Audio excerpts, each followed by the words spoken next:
Buzo. Eyo ya sebo.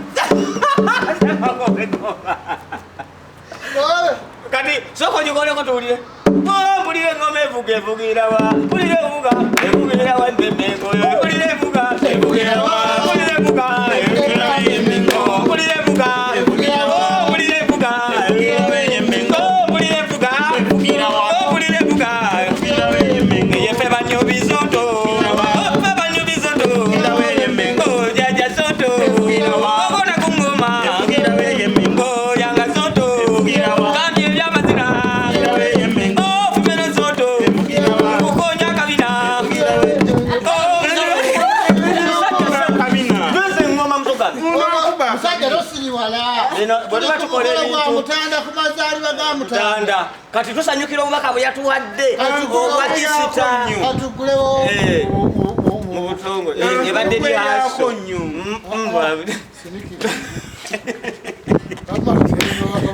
Lero bali soke twewombeke fenna. Tukisusa mulembe Okuvedane de Dioriona Lele kwanga Buganda Tiamanyi wanyo egwanga lyaffe Okwetololesi zona Twesimye nnyo olwa Buganda yaffe Ekitiibwa kya Buganda kyavadda naffe tukikuumenga. Mayiro ya Buganda mpulira nsaba esigale ekitiibwa kya Buganda kyongera okubunesi Kabaka waffe ayongera okuwangaala biseera by'omaaso bibeerenga bya ddembe. Mayiro ya Buganda mpulira nsaba esigale ekitiibwa kya Buganda kyongera okubunesi Kabaka waffe ayongera okuwangaala biseera by'omaaso Ayibeneze musajja wayimba yenze saba kajipetere ddala nkwanga nedira ngo akebiro kasimba navudde nabalera ye waffe gyenzalwa kuveda nedda eno Buganda gyolabako ettaka kyekyobugaga kyetulina kati ojjawo mayirawo kiba kitegeeza tino obwakabaka obeera obusanyiza kitiibwa kya Buganda kyongera okubunesi kabaka waffe ayongera okuwangaala biseera by'omaaso bibeerenga bya ddembe.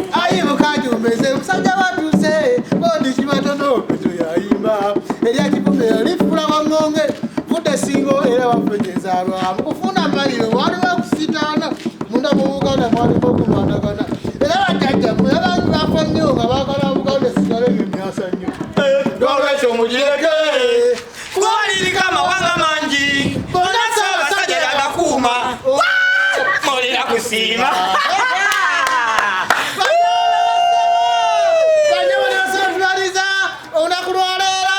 tubagamba nti omutanda happy birthday. Ssaabasajja yaweza emyaka egy'okuyuguma 67 nga nakuza mwezi 13.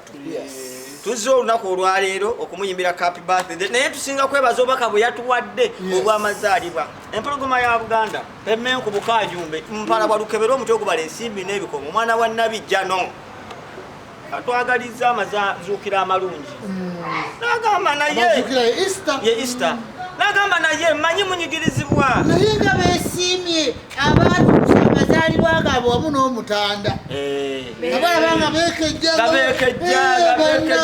bantu baakuba omuziki gwe banyi nsi omukwaga naye oyo muntu yajiddwa ekife oyenda kuwakana kati bakuzaala mu Desemba bamuzaala nga lumu ogwokuna kuntegeera yo toyinza kubanga wazaalibwa lunaku lwemu wadde n'emyezi egirinayo guno ne Ssaabasajja ayo yazaalibwayo ku lunaku lwemu kyenkana kebera kalenda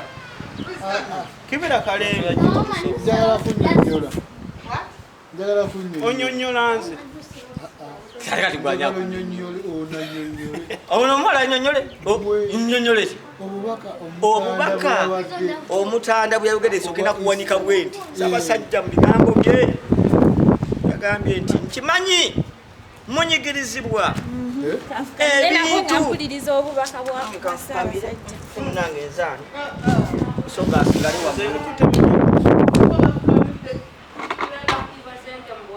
Ssaabasajja yagambye mu bigambo bye tatwagaliza amazuukira ga Kristo amalungi naye tunyigirizibwa nnyo nyini ddala naddala bbeeyi y'ebintu ekanamye nnyo bbeeyi y'ebintu eri waggulu nnyo ayi beene tetulina kyakukola oba gwono otugambira ku musajjawo naffe tetunnyonnyola lwaki ebbeeyi y'ebintu eri waggulu sabbuuni basisinkanaako era munywanyi tosobola kufuga jukira kati mu byobufuzi oli atufugiramu byenjawulo Ssaabasajja ye alamula Obuganda kakati oli ye n'atufugira wamu ffenna ye atugatta wamu kati era osobola omwana abantu bange abantu bennamula bafuge bulungi simanyi Ssaabasajja kameseji ako kasindikireko ku mukulu musindikire kawatisapu kubeera Uganda eva mu Buganda twaligambe baka voice note naye Ssaabasajja tukole tutyo omanyi Ssaabasajja siima owereza omukopi wo ka voice note ate kati biba byoli aba mukopi ekigambo kyakimanyi kitegeeza gwe bagenda okisekabaka ate kati obuzibu buyisoma kubanga ne Ssekabaka yegiri era yetumbe ekya Ssekabaka gatamenti Ssekabaka aba yafa kati simanyi oba kino ekyomukopi alakisisinziira okyewadde ddi kati ono yafa omuntu okuba omukopi tasobola nga toli mulangira kati omukulu anti kati ate omukulu ayinza okugamba kisinziira emmundu z'olina omukulu ayinza okugamba ate emmundu tobiriira emmundu zennyini obanga olina nyingi ekyobukopi kikuvaako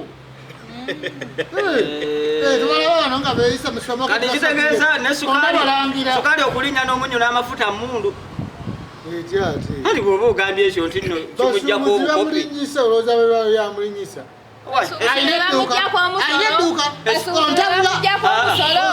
ekinajja kinajja naye Ssaabasajja ffe tusaba siima musajja w'omukopi omuweereza obubaka omugambo owange sajja abantu bange bali bubi beene subi kati disigadde mugumu beene tusabye Katonda amugamba musajja ane voice note bakopi bannunga bakaaba ate Kabaka ye kisukkamu kale bakuba nti Kabaka ayogera ateregga naye singa ali asobola okunyiiga yandibadde oyogeza busuubu yandibadde manyi Kabaka tanyiiga bagamba akalala Kabaka tanyiiga akalala bagamba Kabaka yakaladde naye nga ye akalala ddi kuki kati kozikuno okulinya ebintu okulinya ebintu akusobola okulaba abantu be nga tunyigirizibwa waliwo embeera ekutuukako n'akalala Ssaabasajja nange musajjawo mbadde nsaba nti oba ku lubiri munsalireko kaploti yikanga bubiri tukwate empola basale saidi ene ekiri ekidda ku Kampala Road Kampala oli munnabyabufuzi musajja we olina ekibiina ky'ebyobufuzi olina kyokkiririzaamu ndi Wangonge kyekibiina ky'ebyobufuzi ale nga ffe twetasobola bakatikkiro wano ku kintu kati olaba ploti yika bbiri bazimpa wano kumpi n'ekikomera aga eri munda amazzi bwekubanga kwe kusembaera nempulira nga munnumya omutwe omuntu natuka okwegomba abaafu okimanyi nga abaafu bali bulungi nawe bambuke wali nkumi bbiri zitumalako okussaamu ogende weesiimira eyo n'abalaba bakazimba mugalo abasomesa nga Katonda bwawagala okudda eri Katonda nabo bawulira bobo ngebwatuze basakulako Katonda nnyo kakati ate olwo ekiwempe ne ku kyawe obubaka bwa Ssaabasajja buweddeyo ate Omutanda ayogera bingi pozi Omutanda wasiimye nga waliyo Omumbejja omugambo omumbejja omubi Ssaabasajja tolondamu wamma mu nsobobizonto tuli bana kikirizibwa ekyokusaba omumbejja anti omumbejja tebamuwasa mu Buganda kakati sabaoliraani Kabaka Omutanda singa oba osiimye nompaayo abambejja nga babiri nembaliraana Mbeera wakati. Yongereza akabambe jabiri nga batamukamuko ku bwongo. Anga balamu. Nemwe mwana wali asobola kuwa obwana wabiri kali. Obulamu bwe gadala. Naye. Fenna twatifa tuli kya Katonda. Nawe kifana kyanga. Ate tuli basajja. Kati naawe olaba embeera gye ndimu. Ssaabasajja alina Twitter. Sho nnyo. Ne okimanyi Twitter yate esobola okukyusa wana ebintu. Nekola etya. Okimanyi Ssaabasajja n'agamba nti akaveera k'omunnyu mukagula ebisatu. Ffenna ze tukagula. Bwe kiba tekikoze tetuddamu kukagula. Ojjukirako nga beedimba wano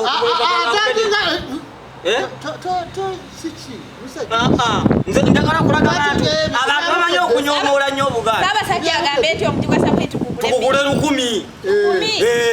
Ssaabasajja tutegeeridde. Siima. Bali ate bo tebagongeza nnyo.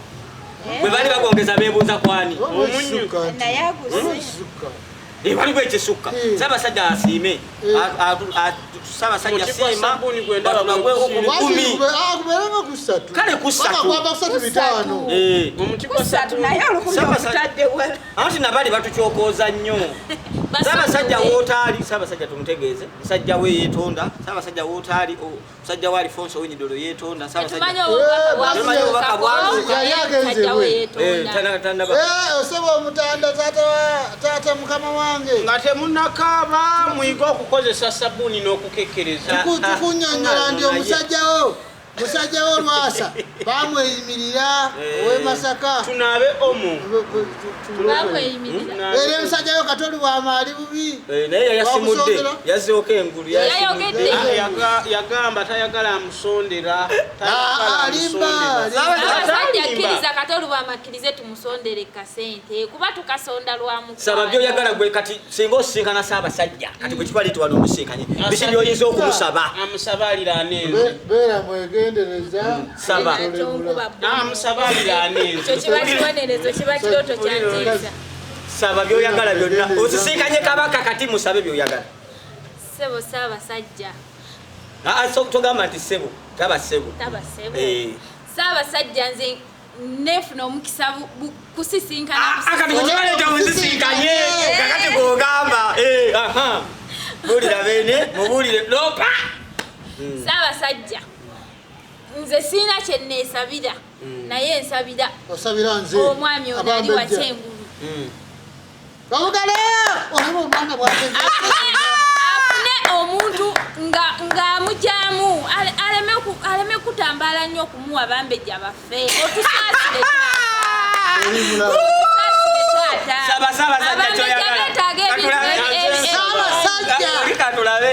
Ssaabasajja mukama wange nzize wano mu maaso go ng'otunuulidde vote njagala opa wa investors y'olubiri olwokoleko ekisaawe ky'ennyonyi nga zigwa mu kibuga wakati. Ssaabasajja omusanze. Ssaabasajja nze ne mmala ntuukako obutuusi mu maaso go. Kati oli mu maaso ge. Ndi mu maaso go. Nze kakkalire.